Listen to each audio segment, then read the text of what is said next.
Today we are going to have a very special guest, someone that I hold dear to my heart because my team does a lot of ecosystem developer support, and sometimes it's awesome to find someone else within the company that shares the same kind of passion and sentiment for wanting to help out developers in the ecosystem.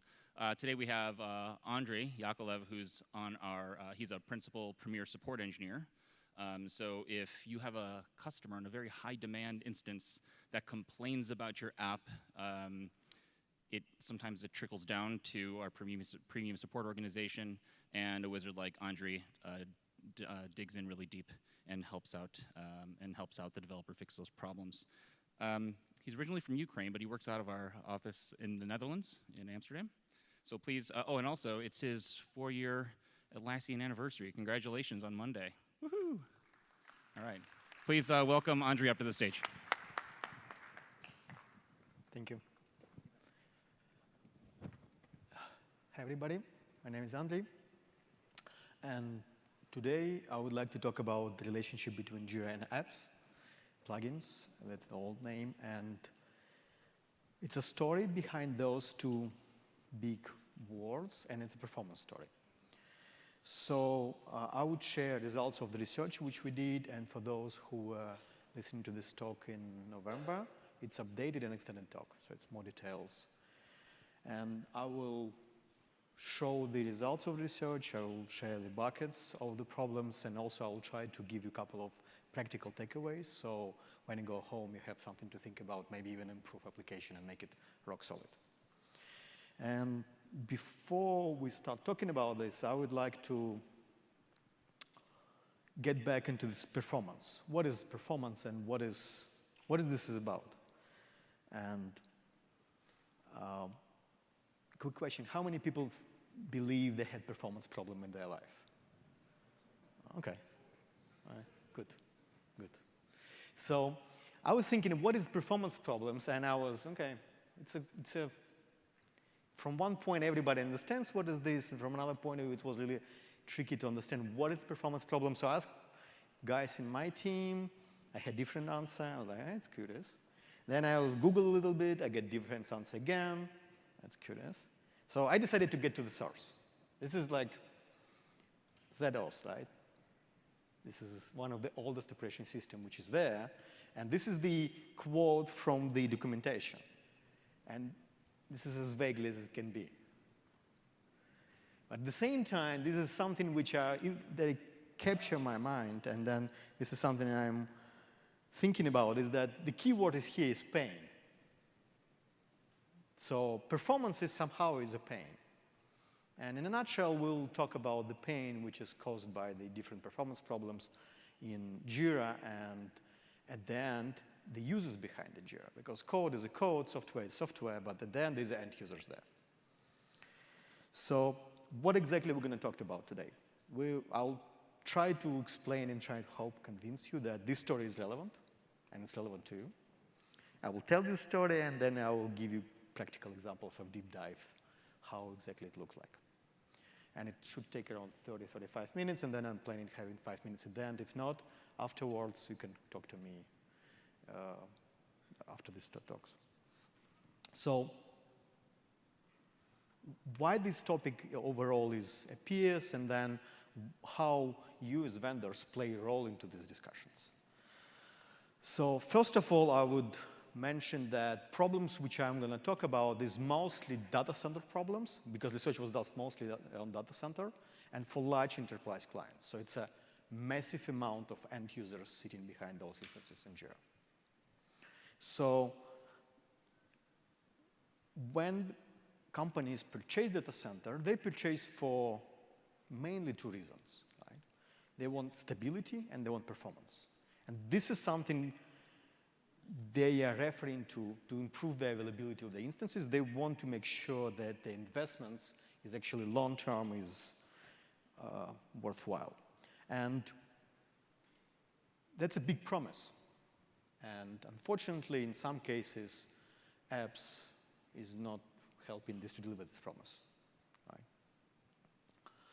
And in those cases, when this promise is not there, customers usually talk to us, to Premier Support, It's a dedicated team, and it's a paid service, which large enterprises purchase to have a help, and we partner with them on their performance problems to make sure that the instances are stable, and then to make sure that they overcome those problems.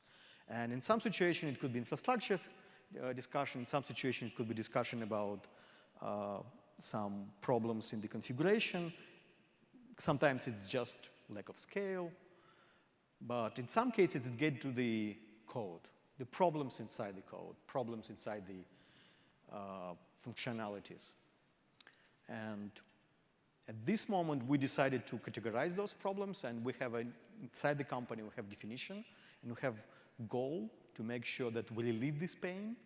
And the keyword for this pain is L1, L2, which is definition of the problem, and it's definition of tickets raised with support. And L1, L2 means application is down or serious performance degradation. That's a definition from support perspective. This is definition which we agree on with the clients. And we're measuring this definition. We're measuring number of those tickets. We're measuring number of those pains, which is customers show us. And when we look back, we understood that we have multiple buckets of those, right? Unfortunately, application is a number of installations is quite high, so it's not like just single proportion, 80-20 or something. So it's a lot of small buckets around this. And for those problems in those buckets, which is L1, L2, very often that we have very high SLA.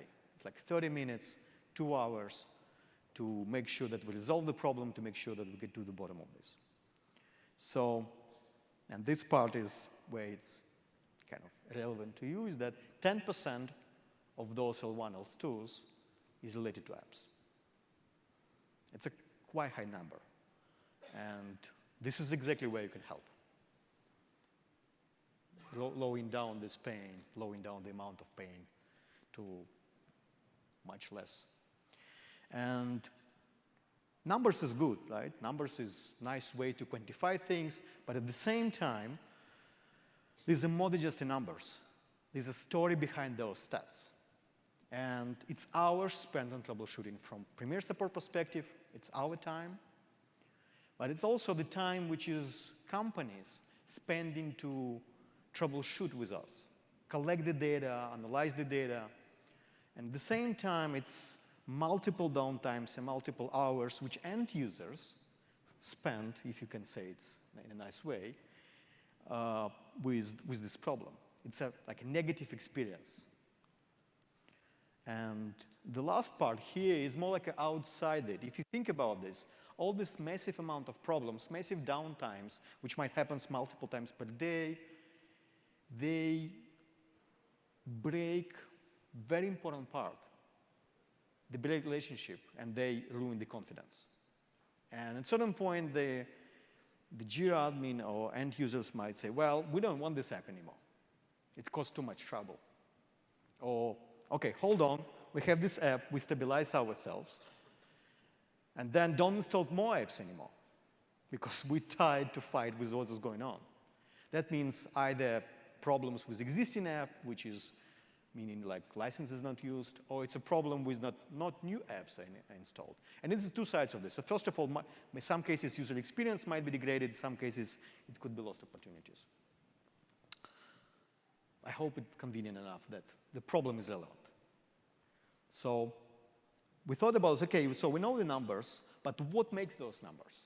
How you can make a bridge between these numbers and actual problems, so developers can look into those problems, they understand what is inside them, and actually make some actions, because this is numbers is good to convince people, maybe at a certain level, but then what's the next step? It's good, but what's the next step? So what we did the research. We deep dive in a lot of code. We partnered with a lot of vendors. How exactly the applications affect Jira performance and stability? And before we started this research, we said, OK, most probably we'll have 3 buckets. Like from my experience overall, there should be stability problems. Right? It's kind of definition of L1, L2. There should be performance problems, again, definition of L1, L2. And most probably there will be functionality problem, then something is not working to the point it's completely useless. And when we did this research, we understood that, well, functionality is not a problem, which is good. But the bad part is that performance is so big, so it's a 4 buckets, actually, sub-buckets.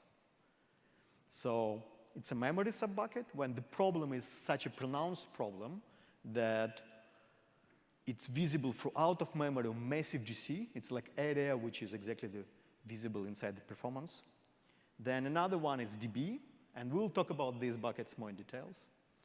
DB when related to the either overloading the database or on the edge of application and database. CPU, when it's a contention on CPU and CPU become a point when application doesn't work because of the CPU being stolen from different threads. And other, it's kind of catch-all bucket with everything, right? I was curious about proportion, and I would say that it's interesting to understand how it will be, right? And how many of you think that stability is the biggest bucket? Right? No? A couple of them, okay. How many of you think that if you get back, how many of you think memory is a problem, biggest problem in Jira? Okay, okay. I can clearly see that you have some experience. DB? Okay, good. I'm glad you're here. So this is the proportions for Jira. And memory is the biggest problem. And this is what I thought while we're doing this. But my surprise, this is something I didn't expect while working a lot with Jira, is that DB is actually such a big bucket. And then other and stability. And stability is not the biggest one, which is good, I think. At the same time, we did similar research for Confluence because we did it company-wide. And then we wanted to understand how the application behaves. Maybe it's a common problem for everything. Maybe it's a problem for Java, right? We're a Java shop at the end. Memory and Java, it doesn't very well, right? So this is the stats for Confluence. I'm not going to talk about Confluence today, but overall, just to have a perspective. And then it's different. Stability is the number one, CPU. And it's not about that something is better, something is worse. It's different apps, different history, different environment. But overall, it means that the problems for Jira is not, it's kind of unique, but not unique at the same time. Right? So more deep dive about these buckets. And then what exactly makes those buckets? So we know the biggest one is memory, but what are other buckets? What contributes to these problems? Specific examples about those. So stability when application doesn't start at all, or it's running, but it's basically useless. And one example of the application doesn't start is the P1 plugin. It's an old version of plugin. Usually it's relevant for the in-house development plugins. Like all the plugins these days are P2 plugins. When they pollute in class loader, and then basically it has a problem with defining proper definition of the core functions, and the application doesn't start. In this case, it didn't start because of UPN problems. Another more common example is Jira stalls it all, like it doesn't return any useful data. And a couple of possible areas here is corruption of important Jira tables due to the either direct access to the tables or abusing or misusing the API.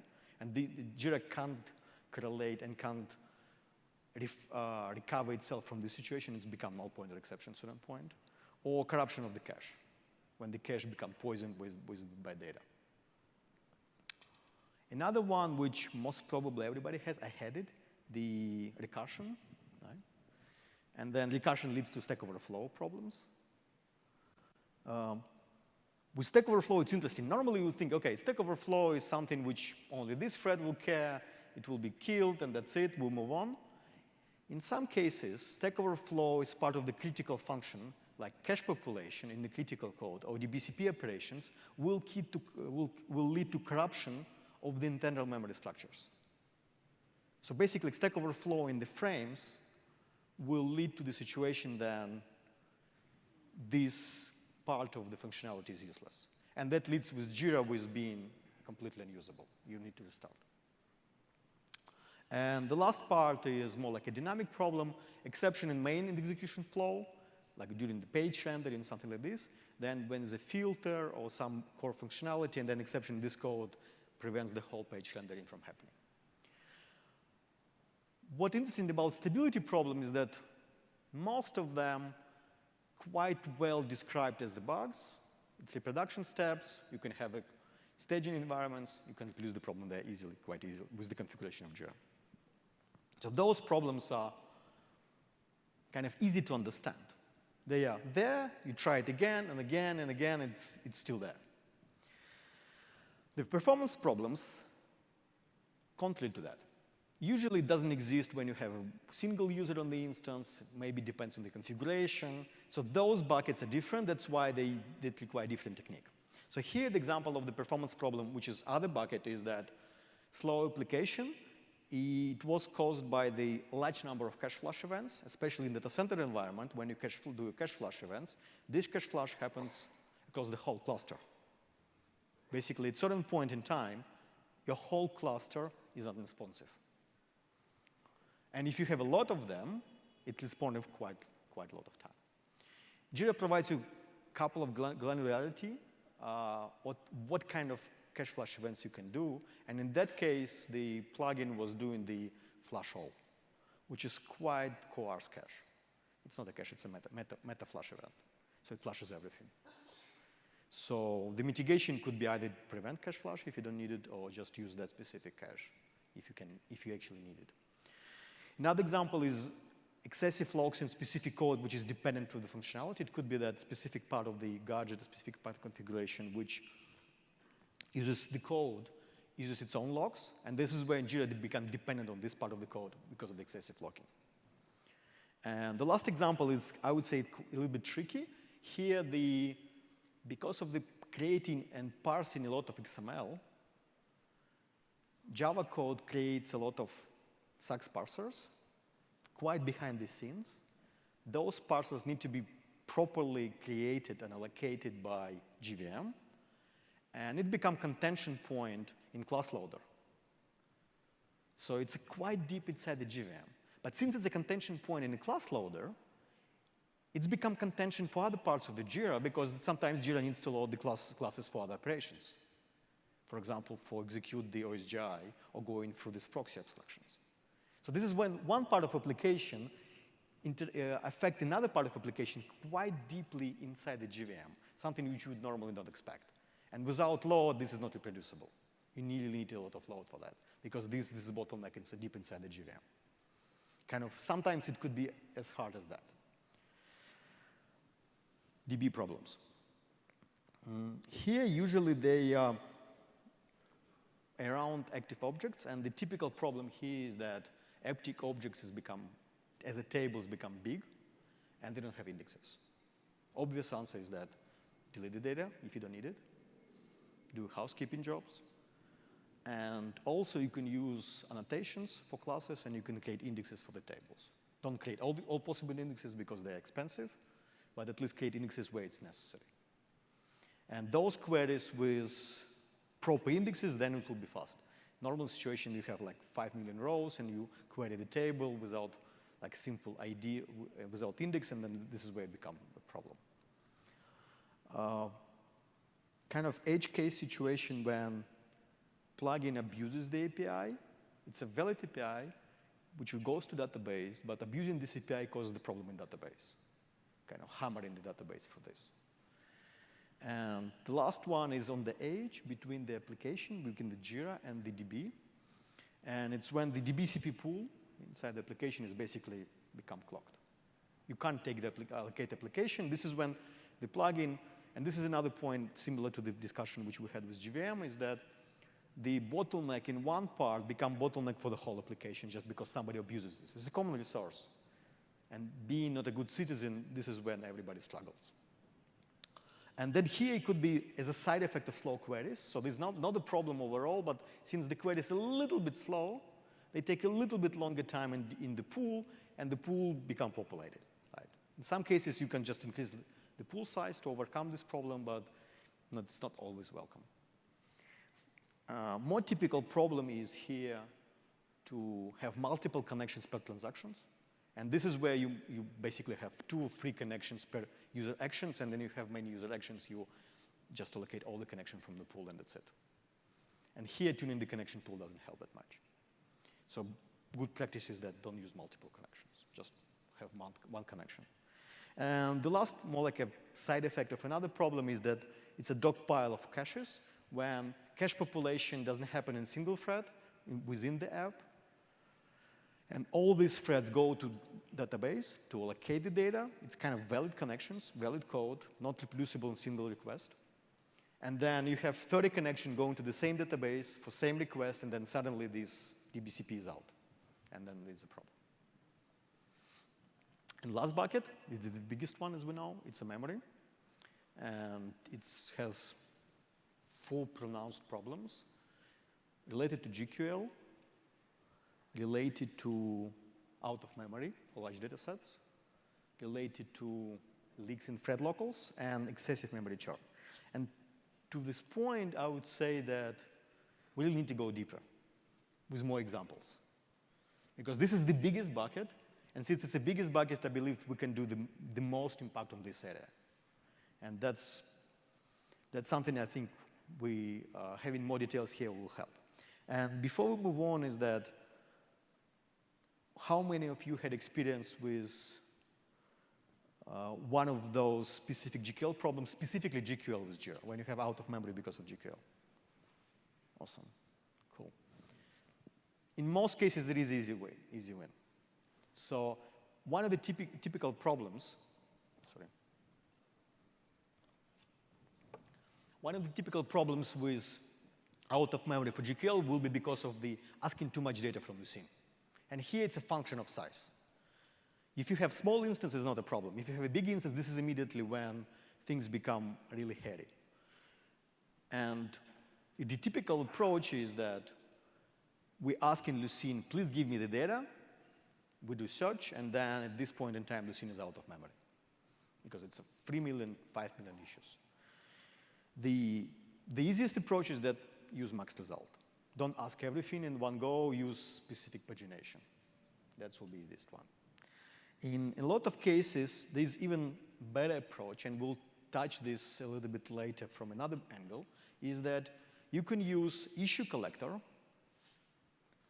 to collect results which you need by asking Lucene doing this for you. Very often, you don't need all results set.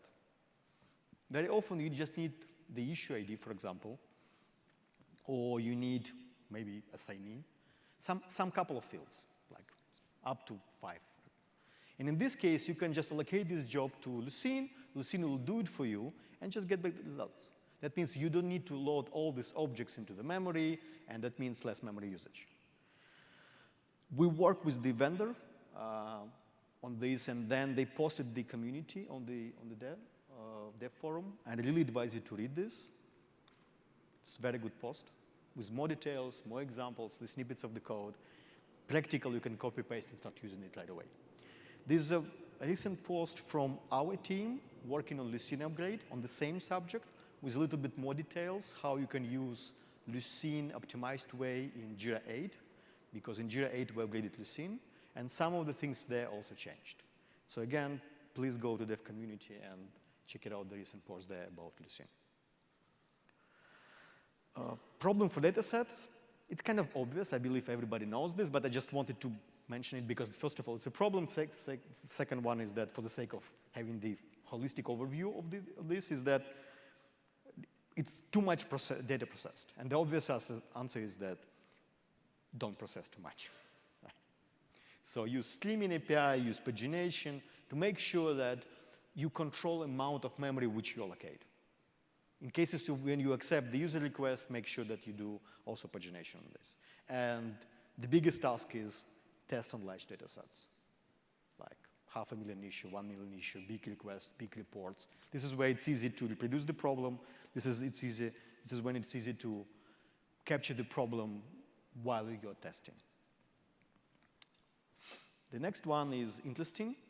It's out of memory, which doesn't happen right away. It might take you a week, sometimes 2, sometimes 3 weeks. It's a dribbling effect. The data is slowly, slowly, slowly accumulated in thread locals or in some caches in Jira. Clearly, it takes a lot of time to reproduce this problem. Or you need to, if you know how exactly it's created, then it's easier, but normally in live instances, it takes a couple of weeks. And if you see the GC logs, it will be slowly going in the underlying trend. And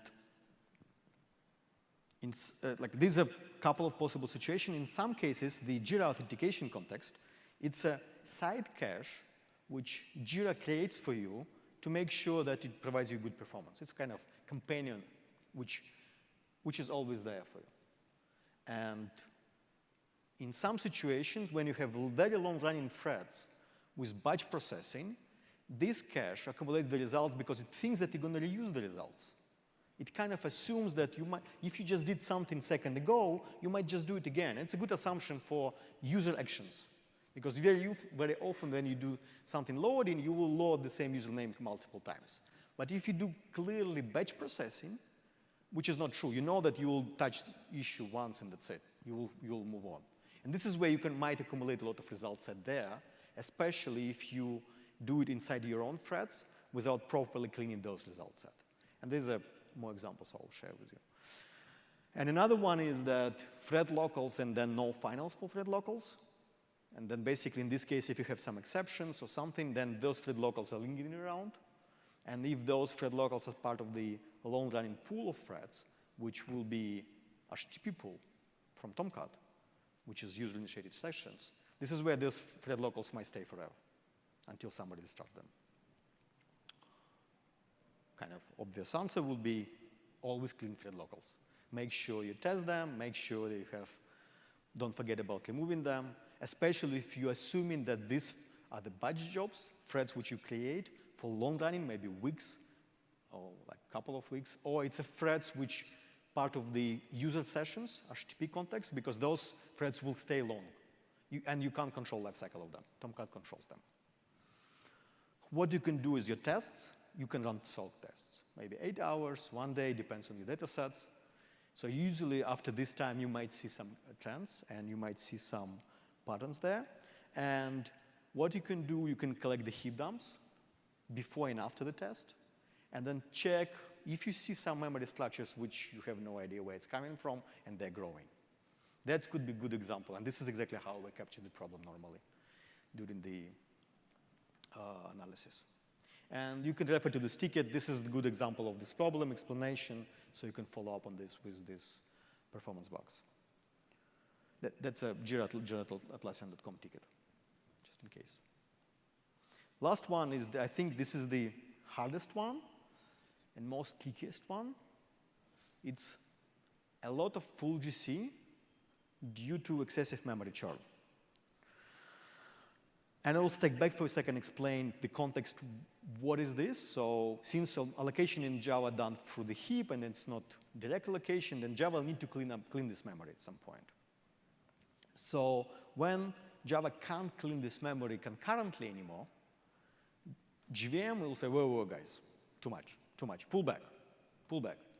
And it creates the stop the world. Everything freezes.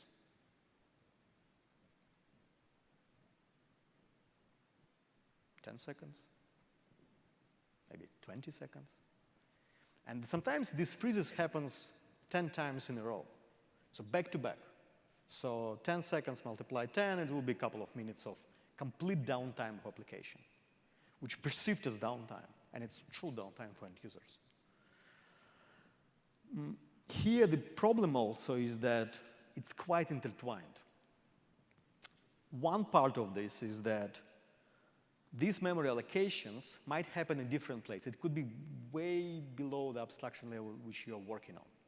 Sometimes it's your code, sometimes it's even like multiple level down. It's one problem.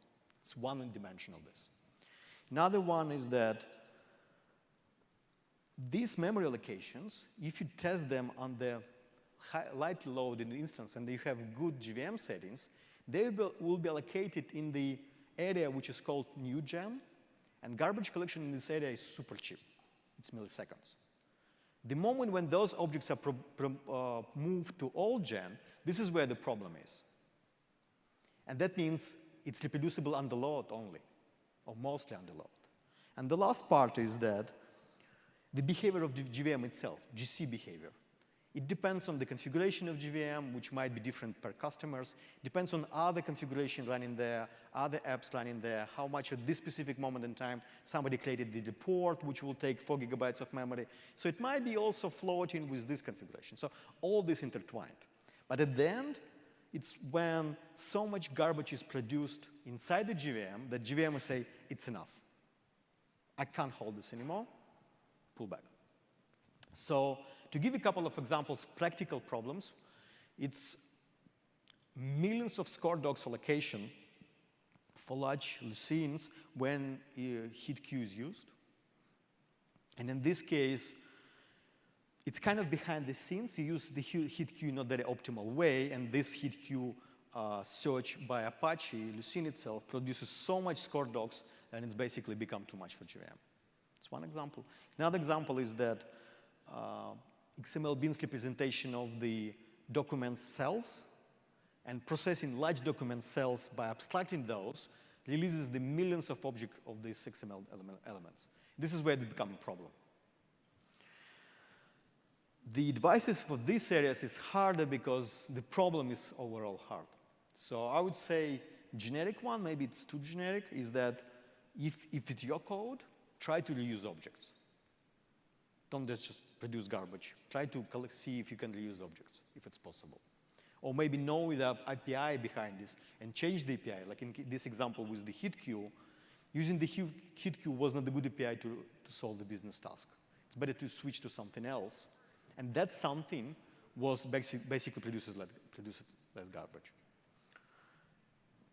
Sometimes it's just ask for less data because data is produced, by producing this data, you produce this garbage also. So having less data sets which you work on, not a test data sets, but less data sets which you ask, will have a less garbage as a side effect. And the last one, which is similar to the previous one, do load tests.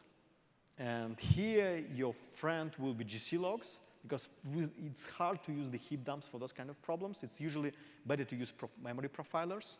And you can use memory profiler from Java 11, which is become free right now.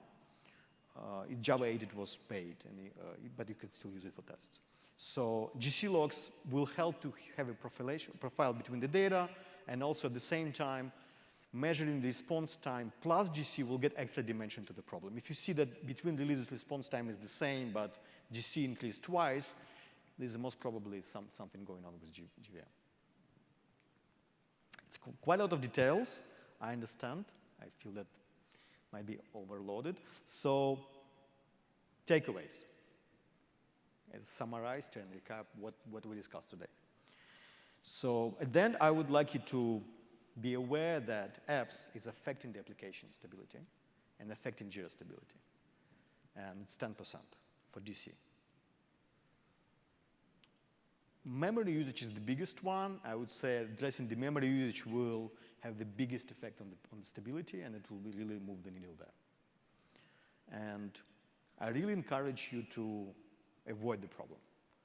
Please use proper APIs, which is adjusted for your business needs, and test at large scale. We had a testing framework, which is GPT, Jira Performance Toolkit.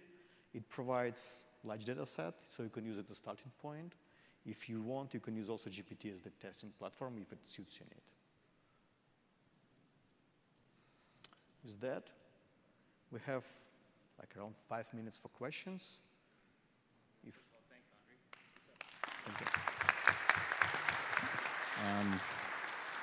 Andrei. At the last point you just made was about a tool called JPT, Jira Performance Testing, and it's a tool that we use internally to do some, I don't know, some performance testing for the data center team uses it. And I think if you go to go.atlassian.com/JPT, you can find it. It's an internal tool, so your mileage may vary, but you can go to community.developer.atlassian.com and ask questions if you have any on how to use it. I have one question I'm going to lead off with. How often do you run into apps that independently they run fine, but the moment that they start, like the customer installs a second app and then stuff just goes to hell? Do you run into that? And how do you debug those kinds of issues? Yeah, I don't have numbers for that, but I would say it happens, especially related to the memory problems. When each of the app isolated works fine, when they have this anti-synergy, I would say. And usually things, you start with the troubleshooting, you see there's too much moving parts, and if it's possible, you start just peeling this layer by layer. Okay. And it could be painful because peeling something which works right now and very used at this specific moment, it's really hard to say for 20,000 users don't use app A. Sure. And one more thing, I don't want to hog it, but are there any special tools that you guys use, like any kind of commercial tools to help debug these issues, or do you just kind of use stock? Yeah, so we used Oracle, how it's called? I forgot the name. And then a JProfiler, which is very useful for troubleshooting those. Plus, we don't use it internally since it's on-prem, so it's either AppDynamics or Dynatrace to collect these traces from the client itself. Okay. So this kind of tools is useful. There is a nice heap dump parser, which is part of the Gmap, so which is also fine. And I would say a couple of tools which we wrote internally to parse the thread dumps to understand the problem related to the contentions. Okay. So most of these tools are either available for free or you can just buy them. Okay. Any questions for Andre? Awesome.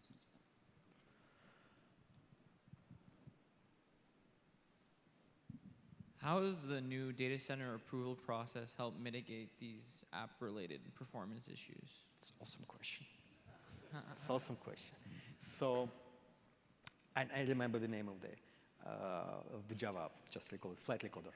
So regarding the app approval, there's two parts of that. First of all, encouraging vendors to test on larger data set. There's a question there about tests, building awareness. That's a first good part. Second part is that encouraging you to run these tests. It's another good part. So collecting those two details is a first start, and we're working right now to understand how we can improve further to make sure that we have more details. Maybe we can do more than just one talks a while, have a more regular discussions, which apps affecting the application, how, and having more like a stream of data flowing to you. I can't provide specific numbers, probably because I just don't know them, but I do know anecdotally, just through team conversations, that it has improved. So for those that don't know, I mean, a data center app, you can install a server app on a data center, right? But it doesn't necessarily mean that it's going to perform in a high demand environment and across a clustered environment very well. And so if you go to developer.atlassian.com and you go and find the data center documentation, you'll see some best practices and guides that talk about these things.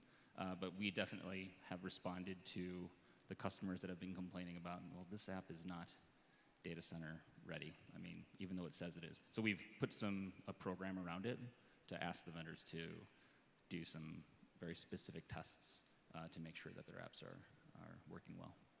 Any other questions? Yeah. We've been using some of the app which was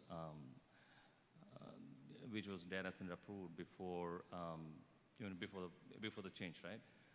Last year you made those changes, and after that, all of a sudden the plugin or the app became data center, Approved? Not approved for not approved for data center. So we have to take off from the suite to make sure that our instance is working properly. And we've been contacting with Atlassian to make sure that it's when this app would be data center approved. So is there any process, the timeline from approval? Sorry, I don't have context on approval itself, so. I can speak a little bit to that. So, I mean, it's kind of a multi-step process. I mean, the vendor themselves will have to go and enter the process, and if, whether or not they've done that, we can find out.